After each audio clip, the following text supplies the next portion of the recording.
tātou fia ai. Nei la tai au ma nei aso ia. Au na tātou whapeane. Ana le se inoa Iova na ia te tātou. Ana le se inoa Iova na ia te tātou. Isa ra e lue ia whapeane ana le se inoa Iova na ia te tātou. Whape naso tātou langona nei tai au ma whaipunga nei vai aso. Tātou te whape ifo nei tai au ana le se inoa le atua na ia te tātou. Manue le tau lau o le whaamoe leo wa tātou tini tau nuu mai ei whai ungo nei vai asu. Whamai ai tātou fuafuanga e ala i tātou lo show nei la tai au. Ia la puno mai lo wao la kate ina i tātou se tau. Ia na saulia ingo le di ingo le atua nei tai au. Mātou whaktai tele oelo mātou watua nei aso fou. Wai whapopo i aso le mātou wola le di. Whaftai o wa au e le whapupuina ia i mātou a mātou momoe ma mātou manolo. Peita iane sa mātou langona le vai sa mātou momoe ana po. O suia foi lo mātou malosi nei aso fo. Mātou maua le malosi le tino mātou mana vaina se ea fo le nei tai au. Whatupu tele ina ei lo mātou malosi. Wa lava le tau mai ea i mātou o oi o le atua o ola o lo soifua. O lo ola lava la ufio whaftai tele i lo wanga le leile umalava. Mātou wa matamea i la ufio le nei tai au mātou te whaftai ai lo wanga le leile. Mātou whai umea umai ate o i lo lava suafa Jesu. Amen.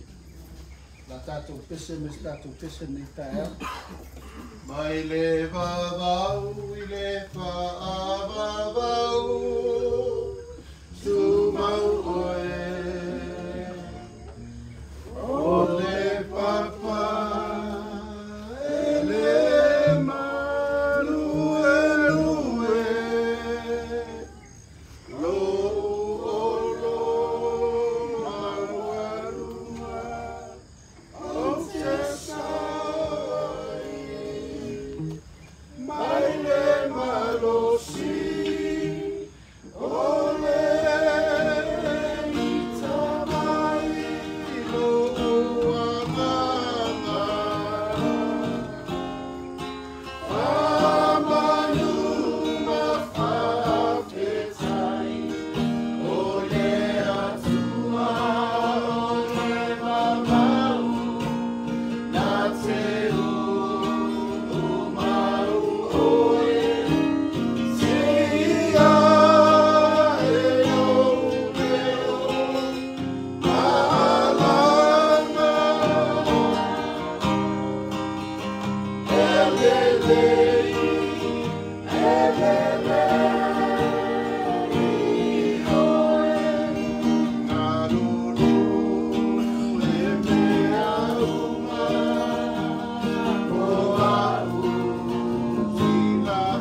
fofua ia wase whaasiringa maalosi whaaleangaga mo tātou neas.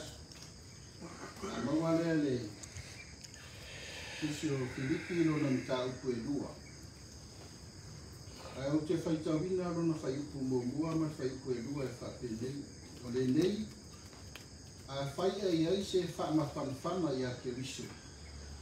A whai ai ai se whaamatara roto i arofa. A whai ai ai se mafuta whaatasi ma le ngana. A whai ai ai se alofa muti vale, ma se loto alofa. I nā whaatoa ma ia e o tauro ori. Ina ia ngā tastasi o tau manatu. Ia ia te o tauri alofa whaatasi, ma le loto ngā tastasi, ma le mana kunatu i le me tasi. Whamaria mai le atua i rana taitawina o rana upu nei tai au. Masalo o se tuse maasani o nā wheaso o i lau whaitau ma lau whaafopa. Ai pese i e tasi ase upu o te whaamawhaina nei whai upu na tātou whaangolongo whaitawina nei tai au le upu lea o le unity is a powerful word. O le au whaatasi o se upu e eino na manusi anga. O le upu lea au whaatasi po le unity wha moi. O le toi aso le nei vai aso tātou sābari ai le tātou whāhau inoa. Ai enta tonunga sa le whaimofie mea umana tātou whaimalanga ai. Se ia tau lau o wha moi walai on tātou wala whaimanea so fōu le aso mulu nei vai aso. Ai whaftai le tua ono le mālosi o le tātou au whaatasi. O mafuai na whaatau nuu ma manuia mea uma tātou te whaia. O le upua apostolo Paulo ia Filipi whai mai a iai se whaamatala lofa, se whaamatala loto i le lofa, a iai se whaamawhana whana i a Keriso. Ia Filipi, ia maua le ngāta stasio lātou loto, male au whaatasi. Iei upu whaapea le whirupa ia le tua whai maitala Iesu so se malo e whai vai a ia le tū mau. O lona winga a le aise au whaatasi, e whaata ape ina mea uma tātou te whaia. A upu foi al whai launga, whai maitala al whai launga lona mtau koe whawhai upu e skulu lua. O le mai atua tolu e whai ngatana motusia. O le tāua po le manusianga na o le upu le o le au whaatasi po le unity. O tātou, o se ainga e mapo ma mausali, lona whaamai ma lona pūre ina. Ai sialanga le tātou te whili whaatasi ma le atua. Pei o upo le alipoto whai mai o le mai atua tolu e whai ngatā o na motusia. Mea nā laion whai mai Iesu so se malo e whai vai a. E le tū mau e wha umatia. O le tāua la leo le upu lea o le au whaatasi po le unity. Na te whanau wina se manu malo. Na te whanau wina se mawhanawhana o se mapo ma se mea e le leo na tāpena ina. Leo mafua ele nei aso. Mafua ele tātou whamoe poni malo tātou whamoe boe. Mafua isia o le tasi o tātou roto.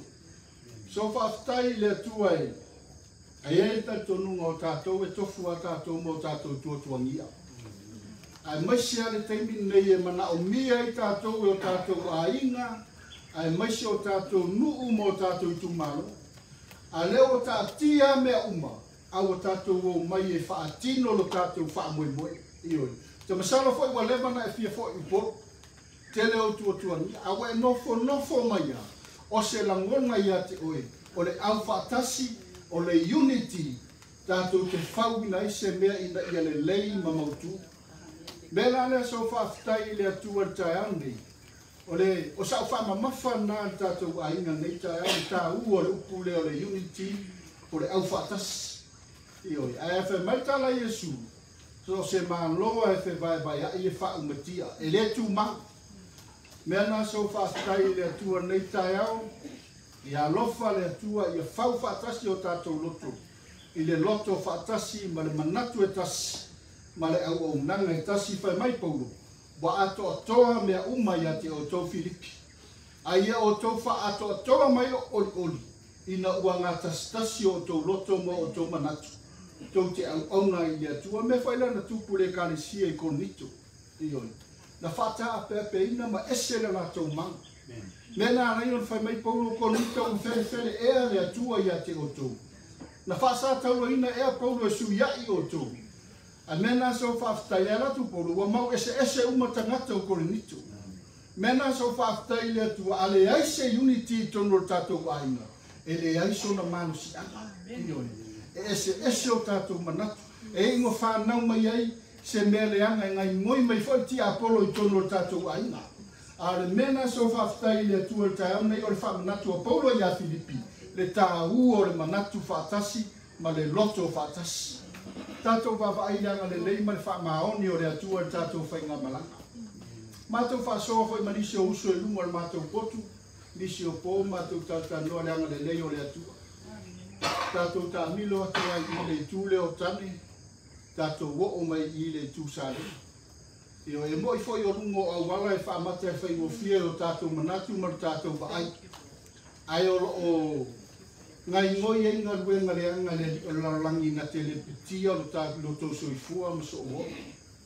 Io e le ngata ia, tātou waai le whaamaoni o le atua lana tau singa ia te tātou. Le te hawha matala tuspa ia e. A whai e ngalo le tinao na whaasusulan tamba whai mai e le ma whai na ngalo o tau I le atua. O le tātou whaamoe monde, I leo se whaamoe me whato a tātou tala noa I le atua I lau tātou o mai tū muane, o I pule o. La tātou tu I le tatalo ma le ana pongi I tū mua, ai tātou tele I o mai. O le mahusi anga nga leo tātou o whaatasi tātou te ape I le atua tātou whaamoe boi. Le ana tausi ai tātou e le atua tātou tāmisanga I o mai aso. O mata le ngata I lana tausinga I a mo foi se tala I se tasi o tātou tāpane na whaare tōni. Ia le se soifua na mai mau ai. Mena se o lo tātou whaimana tala Isaia. Tātou te leo whasosola. Whamai tātou te leo atu fo I whaatārise. Ai se alanga whaimai o lo o mua au mamuri au le atua ia te I tātou. Mena so whaatai le atua. O lo tātou fō lau lungo o au e le whaapupurina o le atua. Le ngata I lea wa ia le anga le lei o le atua I le tausinga o tātou le tino. Whau masoloi mea ai tātou te ai ma tātou maona. Wheinu mamari lia wa lava nai whailoa mai ai. O lo o tausi tātou e le atua I tātou whainga malanga nei mea umala. E oi. Whawa ai isi teimi e tele o mea ai e whaatau ngā. Tele sosia marta mawa inga e. Lo tātou wa ai o wha mai mawina, le anoa I o le alofa o le atua. O toi mawhawhau le talo le siro matua na whai le atua. Ta reka na talo lo matua le Yesu. Ia e lofa I e wha manuia I sio wa inga. Sa saa mai lo manuia mai wha manuia I sio matalo. Aua so ona wha te lea ina le I matou wha mai mawina. Aua ne I wha ala I titia le I te ko matou le tofu. A ia peis mahi e mai la vai oia I matou. Ia. Ne na so whaatai le atua, awa spati fia ia le fia leka e. Le gato o tātou a ai, le gato le gato o tātou le tofu. Ana e peisi mahi e mai ai le atua, le whaasoa le atua I o tō kau mo tātou. Lana tau singa nofa ia te tātou. Ale me sili o na tau, ne tau pe o na ngani le apostolo Paua ia tō whaatasi o tō loto mo o tō manatu. Ia ngātas tasi, ma ia mauwaa ma mausari. Ma maporo tō whaatotua I le atua, ai maise o mea uma tātou te whaia. Tātou ainga nei a whiawhi ia nei tai au, tātou pōlau I au e le whaapupurino le atua ia te tātou, ai anga le lei le atua tātou, sunga tātou taitai ia maise o tātou ainga uma nei aso. Mo le atua I fōi le anganga whaamano, le onu sai, ma alo fōi le lava kupare, ia toi aso muli nei, ia ona tātou whai malanga atu fōi le uporo, nei tula ia o lau whailina I tātou se talo. Whaftai lo mātou atua. Oe lama le atua e reise tusa ma oe. O le atua oe na e baoia le lai le maunga o ki peona ma le masina I le vanu o ailona. O le atua oe o sa pena pa e nea te whaari e te whaamatala mea lilo o le atie. O oe o le atua mātou te taritonu, oe o le atua e whaamaoni lau o fio ia I mātou. O le mātou whaatua tua, mātou te whōlau ai, O le mātou whātua mātou te tautala ai, o le mātou lo whātua mātou te tutu ai le ia I lo manu mano. Nei tai au mātou tatonu lau upu le ia whai mai ale aiso mātou whātua. E le ma whai fo I ona e fia mai a te mātou. A wae au le watu I a te oe na tatonu whātua. O oe o le atua o lo so I frua lau fio. O talo I a te oe na nei tai au I a no whangia nei aso ma le mātou wha moe. Na mātou sa walingo le toi aso le nei le ie. Mātou wala au I lau fio I e halofa wha manuia I si o mātou taitai. Le atua I a maua lau wha manolonga I lona tino mai lona tuwa e o I le fio te wha atoa lona loto le ie. Wha mātou taitai ne stasio mātou loto ma o mātou manatu le ie.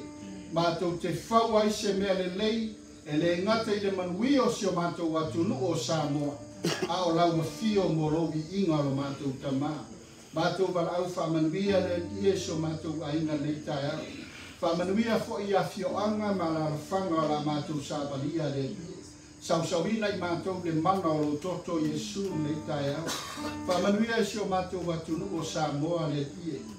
Whia lava o langona mai ai le ie o mātou leo le atua I a whai mātou ma whamanuianga I si o mātou watunu. O atu lo wanga le lei ma maua sa Samoa file mu I o wa awa lofa lo mātou atua. Wha mangalo mai mātou le nei aso. Ia vi ia lo suafa I wha avau lau. Ani lo anganga. Amanu mawhawhetai. O le atua.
Praise the Lord.